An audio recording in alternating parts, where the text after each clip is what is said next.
This is just pretty much a segment so that Brayden can kind of edit this into a video. That's all this really is. So, I mean, he just has to do a bunch of zooming in on my face. But I think I kind of want to talk about why I think we're kind of in a neo-Roaring Twenties era. And if you don't know about the Roaring Twenties, it was like this huge time of economic wealth, in theory. It was like the era of speakeasies, you know? And let me just give you a little visual. When you look up Roaring Twenties, like stuff like this, what comes up? It was like pinnacle of American life. It's when the Great Gatsby happened and stuff like that. However, under the surface, things were very wrong. It was things were bad under the surface. There was a lot of economic rot under this, I don't know, what was economic wealth? Great economic wealth and great times, and it's the Roaring Twenties because the economy's roaring. And deep under the surface, there's like this deep economic rot, kind of like the one that we keep ignoring today because we don't seem to learn from history. Now, of course, we have, I think, a bigger problem in the debt. I don't think it'll cause a depression, but you never know. I mean, who knows what it could do? So I mean, I've got some notes here on. I think we're in a Roaring Twenties level era. I think that's what's going on. I mean, first of all, the stock market just soared during this era. Like, people thought it was never going to go down. That is, if you studied the Great Depression, you'll know that's one of the causes of it. Is that people, when the market did a little, like, it literally just flattened, people flipped out. They freaked out. They just sold like hotcakes. It was insanity. We know the stock market goes down sometimes. However, we're kind of in an AI bubble. I think crypto's in a bubble too. And I think also retail investors piled into the stock market with high risk. I think the same way, it's in the same vein that in the Roaring Twenties, margin buying was so rampant. And if this is all gibberish to you, go to someone who can explain it better. This is like very surface level view of why I think we're in a Roaring 20s level era.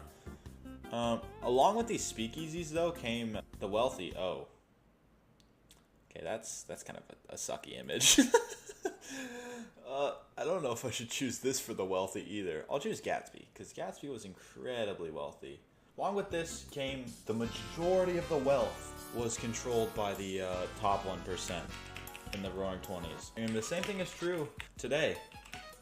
The majority of our wealth is controlled, not by women, by billionaires. It's controlled by the top 1%. I mean, if you look at the percent of household wealth, it has just gone up and up and up. And here, this is from 2019, so it might be even higher. 80%. I mean, that is high amount of wealth that is controlled by the top 1%. So it's a wealth inequality. It's a growing wealth inequality, and it's the same that we saw in this era. Technological booms. This is when this is when the radio came out. I mean, I spelled technology so wrong. But yeah, we had the radio come out. I mean, cars, consumer appliances. Here's the Model Ts, I think, from Ford. I mean, this transformed daily life.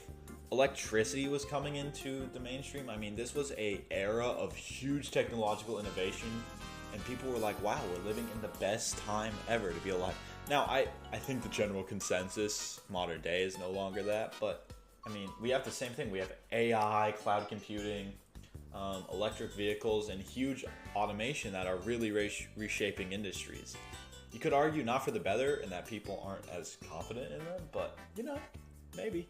I also think high consumer confidence. Everyone thought these good times were going to last forever. Now, of course, quickly waned off, but I think we would have a more gradual waning off like we're seeing until 2022, because we had huge bubbles up until 2022. People thought it was great. And even now, with lower consumer confidence, spending is still high. Consumer spending still is the best it's ever been.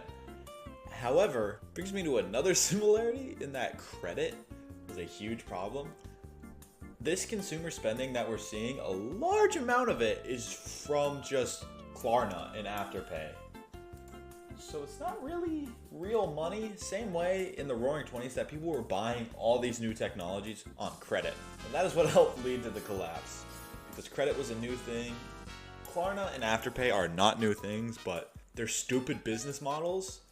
And people can't pay them back. And then what do? The business fails and the government bails it out and we go more into debt. So that's bad. And then the Federal Reserve concerns. Low interest rates and a belief that the Fed would control the economy kind of fueled like more risk-taking, risky behaviors. Like mentioned with Klarna and Afterpay. They think they're too big to fail, and that since they're taking on all this consumer debt, the government will just bail them out if it all goes wrong. Which is just bad. It just bankrupts our economy more. And there's a similar sentiment now because from the 2010s to 2021, there was low interest rates that led to easy money investing. And people haven't really moved on from that, even with the high interest rates. There's still this obsession with investing. Now, the theory is, at least it was, that maybe we're fine. Maybe we escaped this booming recession. But these problems are still very real. And although we've kind of mitigated some of them since post-COVID, I don't know. It seems like this problem is just growing and growing, and consumer confidence is dipping, but unemployment isn't because people are just going into gig work. So the unemployment isn't showing, but it's rising, and that's the worst kind of unemployment because as long as the statistics look fine, the government's not going to move or do anything on it. So that's a big problem. However, there are some key differences, and this is mostly in our regulation. There will be no runs on the banks if the stock market goes down. There's a large amount of safeguards such as the FDIC, the SEC, and unemployment insurance and Social Security. Central banks today they're very flexible. They can move with quantitative easing, rate manipulation, and physical coordination, even if that brings us into further debt, which it will. So yeah, I don't know. There's some red flags going off. And it's a little concerning because I see a lot of things happening that happened pre-depression happening now. And it's a little concerning. High federal debt is the biggest red flag, I think. The debt is so bad. I mean, it is just ballooning and ballooning and ballooning. Even if I look at the debt clock now, here, I'll show you. This is how cooked we are. I think everyone knows how cooked we are, but it's really bad. Let me just pull it up. Yeah, here. Look at this debt. Look at that. Now, Doge has saved some money, but that's $300,000 debt per taxpayer. That you can't pay that. People don't make that much money. That's insane. We're 123 debt to GDP ratio. This is a problem. This is the biggest issue. $9 trillion in U.S. debt held by foreign countries. This is so bad. Medicare and Medicaid just ballooning. Social Security is ballooning. The interest on debt, third largest payment we have to make now. It's bad. It's just bad. The GDP is 30 trillion, still incredibly high. The asset-backed dollar. I believe in the strength of the dollar, but man, $500,000 per citizen in hidden wealth. If this ever surpasses that, we're cooked.